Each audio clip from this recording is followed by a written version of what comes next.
example, apply, application, applicant. If this is the way that you study English vocabulary, it's time to change. In this video, I'm going to teach you 6 great ways that you can 10x your English vocabulary learning. You'll learn vocabulary faster, remember it for longer, and have more fun doing it. So let's get started. So let's 10x your English vocabulary learning in 6 steps. Remember, the goal is to learn faster, remember longer, and have fun. And these steps are suitable for everyone. It doesn't matter if you're just starting English or if you're already at a very high level. But if you're going to take an exam like IELTS or TOEFL or PTE, make sure to watch step 4. That one is going to be extremely useful for your exam preparation. The first step is super easy and very useful. It's using Chat GPT. So you can ask Chat GPT for a vocabulary upgrade.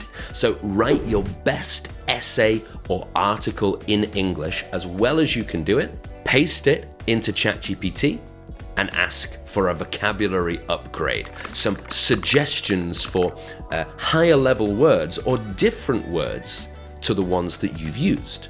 Now, you don't have to remember all of those words, but it's a really quick way to upgrade the words that you already have. Step 2 is thinking about the word family.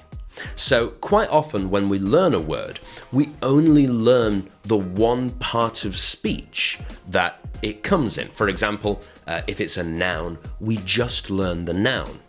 But we're missing a big opportunity because many words have also a verb version and an adjective and an adverb sometimes as well. So we can, in one step, learn many different words and quickly expand our vocabulary. So here's a very simple example. Of course, you already know this word. This word is music. So music is a noun, right? But if you're learning that for the first time, you could also find the adjective musical, or the adverb musically, or another noun, musician, the person who plays music. And from one word, you've already got 4 words. And learning the word family is something that we do a lot in our vocabulary course. It's advanced English vocabulary. It's extremely useful. It's one of our most popular courses. And there is a link with a big discount under the video. Step 3 is to learn collocations for the new word that you're learning.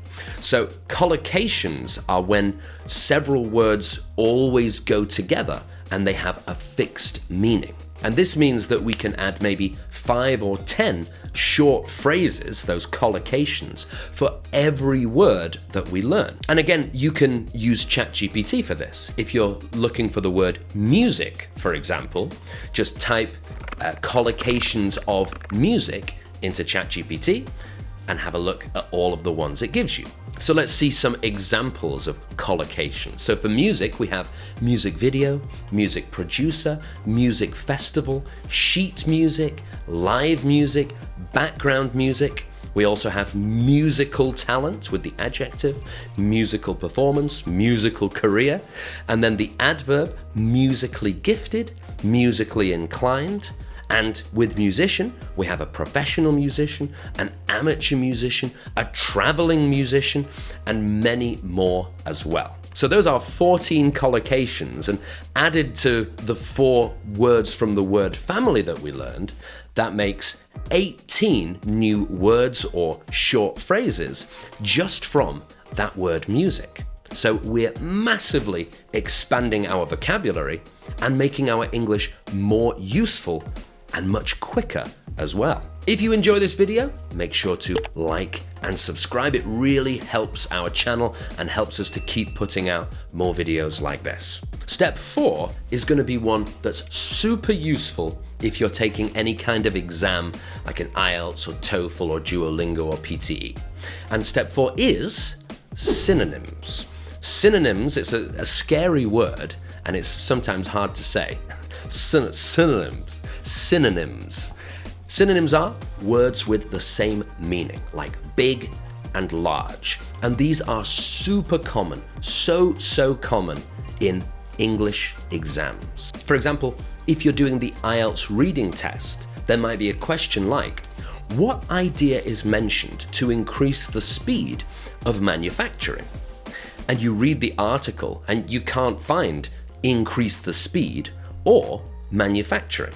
And you can't find it because they've used synonyms. They might have made a sentence like, the best method of accelerating production is to incorporate AI technology. So what are the synonyms there? So increase speed is accelerate, and manufacturing is production.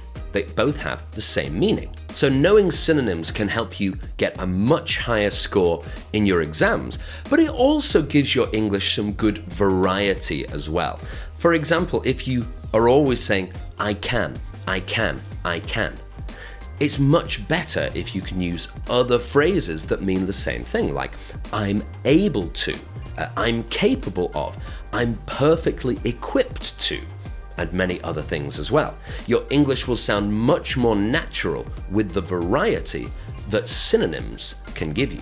And they're very easy to learn because they're basically the same meaning. They're the same meaning as the word that we're learning.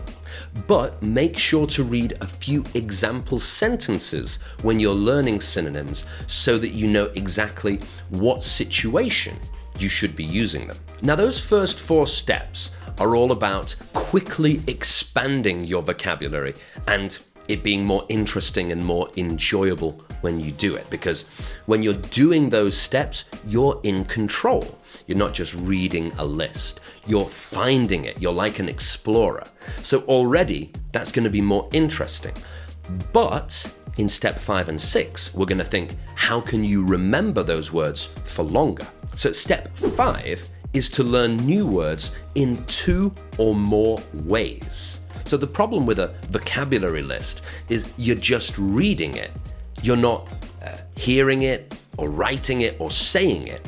Just reading makes it much harder to remember. So for each new word or synonym or collocation, try to get it in 2 or more formats. Listen to it, read it, write it, and say it. The more you can do that, the quicker you will remember that new vocabulary. And step 6 is to use flashcards regularly. Now, I know that you know this, but let me just remind you, it's not enough to read a new word once. You'll never remember something unless you're an absolute genius. You won't remember a new word if you only see it or hear it once. You need to repeat. And by repeating and repeating, you can change that word from your short-term memory and put it into your long-term memory. So the app that I found that was very useful for using flashcards when I was learning Chinese and Spanish and also French was an app called Anki. And Anki is a spaced repetition flashcard app. So as you gradually forget a new word, it tests you again to remind you. And then again, you're forgetting, it tests you again. And that's how the word gets into your long-term memory. And something that I've found from my own studies is that it's not a good idea to try to do like 10 hours in the day and then do nothing for a week because you're so tired.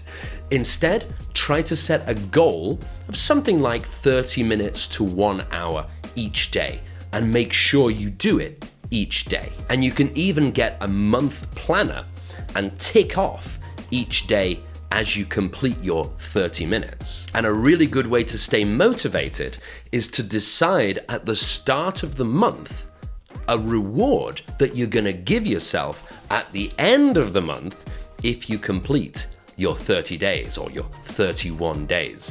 For example, you might go on a trip, or you might buy yourself like a new video game or some clothes, or go for a nice meal, whatever it is that will motivate you to keep studying every day. But you must be strict with yourself.